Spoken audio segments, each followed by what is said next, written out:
এই জড় জগতে কত মানুষই তো কত মানুষের প্রিয় হবার চেষ্টা করে, কিন্তু চিরকাল কারো প্রিয় হওয়াই যায় না, প্রিয় থাকাই যায় না। কারণ এই জড় জগতের সমস্ত সম্বন্ধ অনিত্য।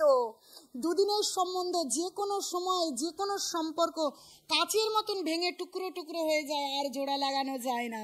কিন্তু ভগবানের প্রিয় হওয়া যায় কি করে? ভগবান বললেন, মন মনা ভব মদ ভক্ত মদ জাজি মং নমস্কুর মামে বৈশোষে সত্যং তে পতে জানে প্রিয় হোসি মে। তুমি আমাতে চিত্ত অর্পণ করো, মন মনা ভব মন হও, মদ ভক্ত আমার ভক্ত, মদ জাজি আমার পূজা করো, মং নমস্কুর আমাকে নমস্কার করো, মামে বৈশোষী আমি প্রতিজ্ঞা করছি, সত্যংতে প্রতি জানে প্রিয় হোসি মে। তাহলে তুমি আমার অত্যন্ত প্রিয় হবে, ভগবানের প্রিয় হন, চিরকাল চিন্ময় প্রিয় থাকতে পারবেন, আর জীবন আনন্দময় হবে। নিতাই গৌর প্রেমানন্দে। হরি হরি বল।